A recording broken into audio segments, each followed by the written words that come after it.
Lectio Divina. Lectio Divina. Lectio Divina, une émission pour méditer, prier et vivre la parole de Dieu au quotidien. Lectio Divina. Lectio Divina.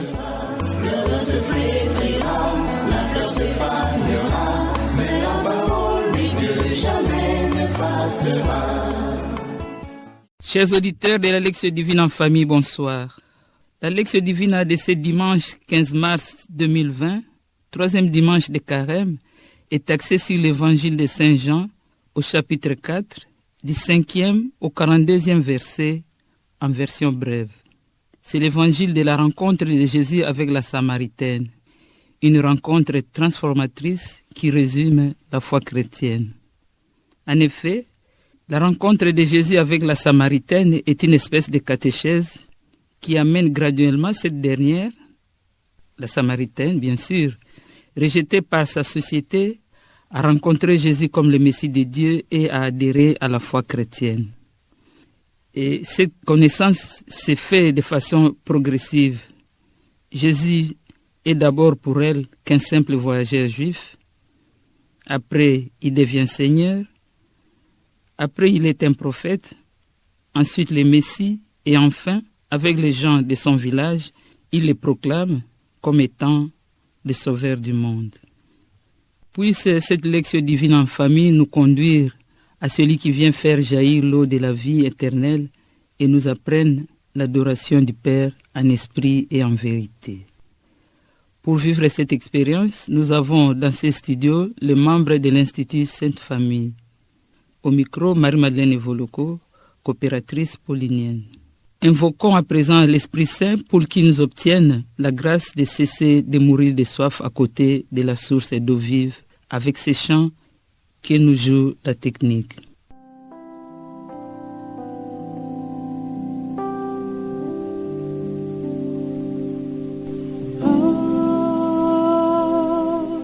Viens,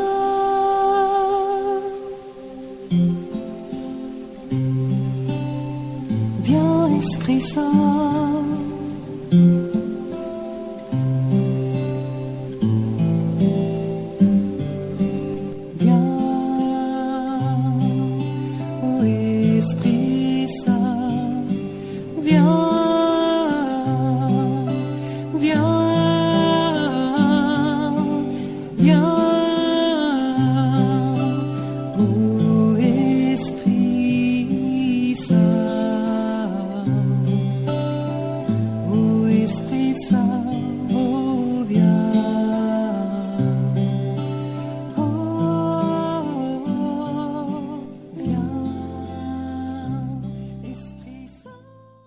En ce qui concerne l'évangile, comme nous l'avons annoncé, c'est l'évangile de Saint Jean au chapitre 4, du 5e au 42e verset, en version brève, qui va conduire notre lectio divine.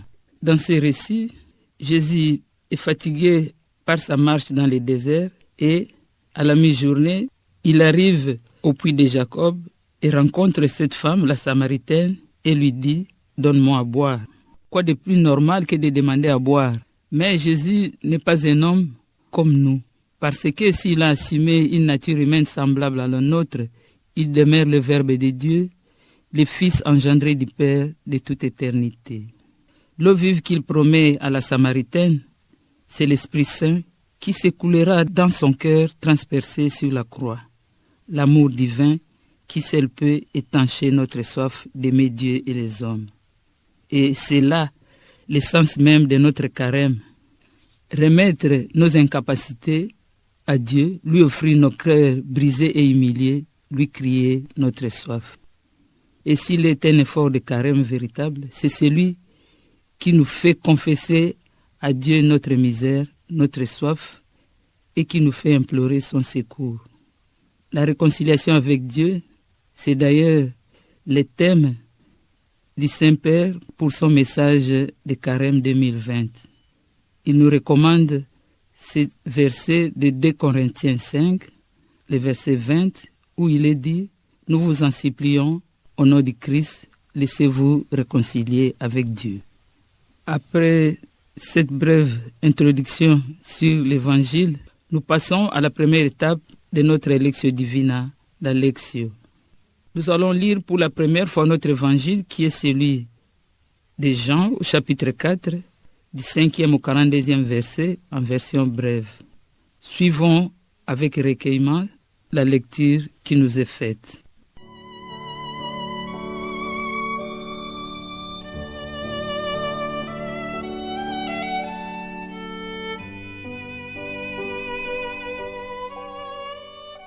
En ce temps-là, Jésus arriva à une ville de Samarie appelée Sychar, près du terrain que Jacob avait donné à son fils Joseph. Là se trouvait le puits de Jacob. Jésus, fatigué par la route, s'était donc assis près de la source. C'était la 6e heure, environ midi. Arrive une femme de Samarie qui venait puiser de l'eau. Jésus lui dit, « Donne-moi à boire. » En effet, ses disciples étaient partis à la ville pour acheter des provisions. La Samaritaine lui dit, « Comment, toi, un Juif, tu me demandes à boire, à moi, une Samaritaine ?» En effet, les Juifs ne fréquentent pas les Samaritains. Jésus lui répondit, « Si tu savais les dons de Dieu, et qui est celui qui te dit, « Donne-moi à boire », c'est toi qui lui aurais demandé et il t'aurait donné de l'eau vive. » Elle lui dit, « Seigneur, tu n'as rien pour puiser et le puits est profond. D'où as-tu donc cette eau vive? Serais-tu plus grand que notre père Jacob qui nous a donné ce puits et qui en a bu lui-même avec ses fils et ses bêtes? » Jésus lui répondit, « Quiconque boit de cette eau aura de nouveau soif. Mais celui qui boira de l'eau que moi je lui donnerai n'aura plus jamais soif. Et l'eau que je lui donnerai deviendra en lui une source d'eau jaillissant pour la vie éternelle. » La femme lui dit, « Seigneur, donne-moi de cette eau, que je n'aie plus soif et que je n'aie plus à venir ici pour puiser. Je vois que tu es un prophète. Eh bien, nos pères ont adoré sur la montagne qui est là, et vous, les Juifs, vous dites que le lieu où il faut adorer est à Jérusalem. » Jésus lui dit, « Femme, crois-moi, l'heure vient où vous n'irez plus ni sur cette montagne, ni à Jérusalem pour adorer le Père. Vous adorez ce que vous ne connaissez pas. Nous adorons ce que nous connaissons, car le salut vient des Juifs. Mais l'heure vient, et c'est maintenant, où les vrais adorateurs adoreront le Père en esprit et vérité. Tels sont les adorateurs qui recherchent le Père. Dieu est esprit, et ceux qui l'adorent, c'est en esprit et vérité qui doivent l'adorer. » La femme lui dit, « Je sais qu'il vient le Messie, celui qu'on appelle Christ. Quand il viendra, c'est lui qui nous fera connaître toutes choses. » Jésus lui dit, « Je le suis, moi qui te parle. » Beaucoup de Samaritains de cette ville crurent en Jésus. Lorsqu'ils arrivèrent auprès de lui, ils l'invitèrent à demeurer chez eux. Il y demeura 2 jours. Ils firent encore plus nombreux à croire à cause de sa parole à lui, et il disait à la femme, « Ce n'est plus à cause de ce que tu nous as dit que nous croyons. Nous-mêmes, nous l'avons entendu et nous savons que c'est vraiment lui le sauveur du monde. » Acclamons la parole de Dieu. Louange à toi, Seigneur Jésus.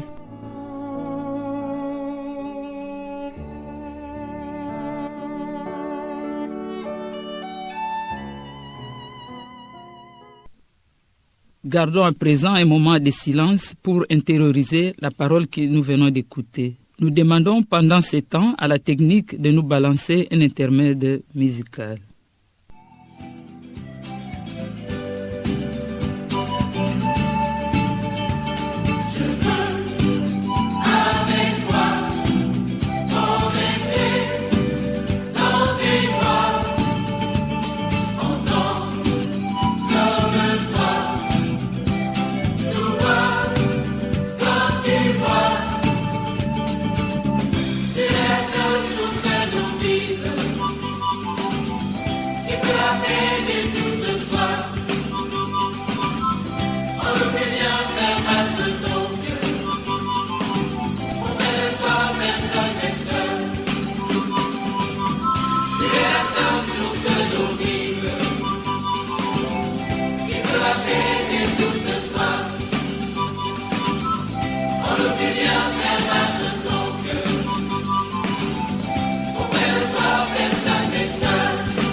À présent, à tour de rôle, chacun de nous va lire les passages qu'il a marqués sans les commenter. L'eau que je lui donnerai deviendra en lui une source d'eau jaillissante pour la vie éternelle. Le passage qui m'a frappé dit ceci. La Samaritaine lui dit, « Comment, toi, un Juif, tu me demandes à boire à moi une Samaritaine ?» En effet, les Juifs ne fréquentent pas les Samaritains. Jésus lui répondit, « Si tu savais les dons de Dieu, et qui est celui qui te dit, « Donne-moi à boire », c'est toi qui lui aurais demandé, et il t'aurait donné de l'eau vive. Après ce partage, nous arrivons à la méditation. Ruminons à présent la parole que nous venons d'intérioriser en regardant cette femme sans nom, la Samaritaine, qui a accueilli dans une bouleversante sincérité la grâce qui passe. En effet, que nous dit-il dans cette parole? Qu'est-ce que nous lui répondons? Et quelles résolutions avons-nous prises à ce sujet? À présent, partageons les fruits de notre méditation. Chacun de nous va d'abord commencer par lire les passages qu'il a marqués avant de nous livrer les fruits de sa méditation. Aujourd'hui, le troisième dimanche de Carême, le Christ se présente à moi comme une source d'eau vive. Et je considère l'eau qui est Jésus comme sa parole. Et la chose la plus importante à chercher pour ma vie, c'est Jésus qui doit étancher ma soif. Je dois sans relâche rechercher toujours la parole de Dieu. Je dois toujours mettre la parole de Dieu au centre de ma vie, méditer jour et nuit sa parole. Grâce à cette parole, parce que c'est la parole qui me transforme, je pourrai alors avoir tout ce dont j'ai besoin pour vivre sur la terre et enfin mériter le royaume des cieux. Je ne peux jamais mériter le royaume des cieux si je ne prends pas au sérieux la place qu'occupe Jésus dans ma vie.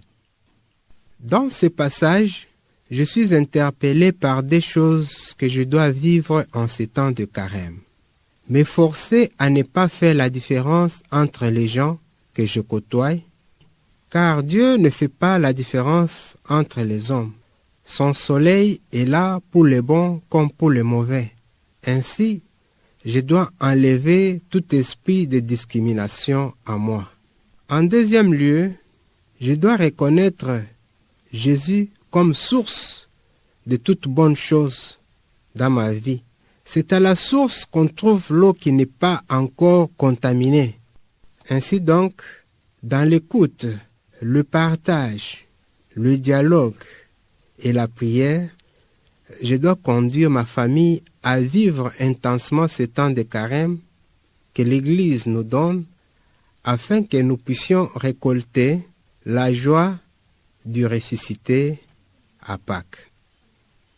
Après ces moments émouvants de partage, suivons à nouveau, pour la troisième fois, une prière pour les remercier, pour lui rendre grâce ou l'adorer parce que notre rencontre avec sa parole a transformé notre être et notre façon de voir les choses. Seigneur Jésus, apprends-moi à te rechercher dans tout ce que je fais. Augmente à moi les désirs de ta parole, cette parole qui est une source jaillissante, cette parole qui étrange ma soif et ma faim pour toujours. Donne-moi ce désir de toujours et toujours désirer et désirer ta parole dans tout ce que je fais. Amen. Seigneur Jésus-Christ, Maître, voie, vérité et vie, toi qui marches avec moi en ces temps de carême, donne-moi la force de toujours puiser dans ta parole sainte, la ligne maîtresse de ma vie, et à pouvoir rayonner de cette parole dans tout mon milieu de vie et surtout dans ma famille. Amen. Nous arrivons maintenant à la phase de la contemplation, dernière étape de notre élection divine.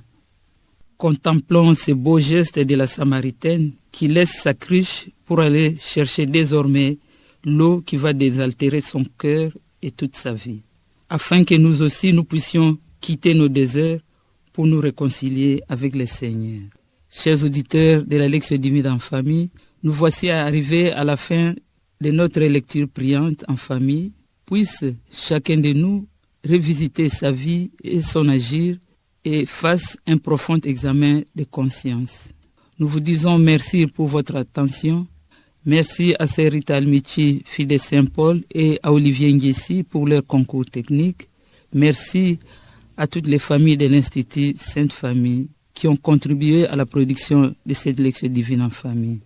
Encore une fois, merci chers auditeurs. Nous vous disons au revoir et à la prochaine, même jour et même heure.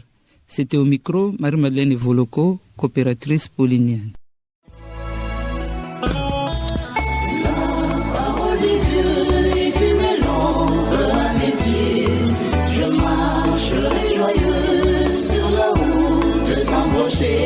Lectio Divina. Lectio Divina.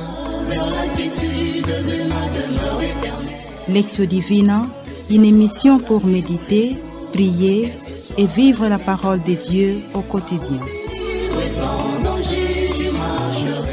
Lectio Divina. Lectio Divina.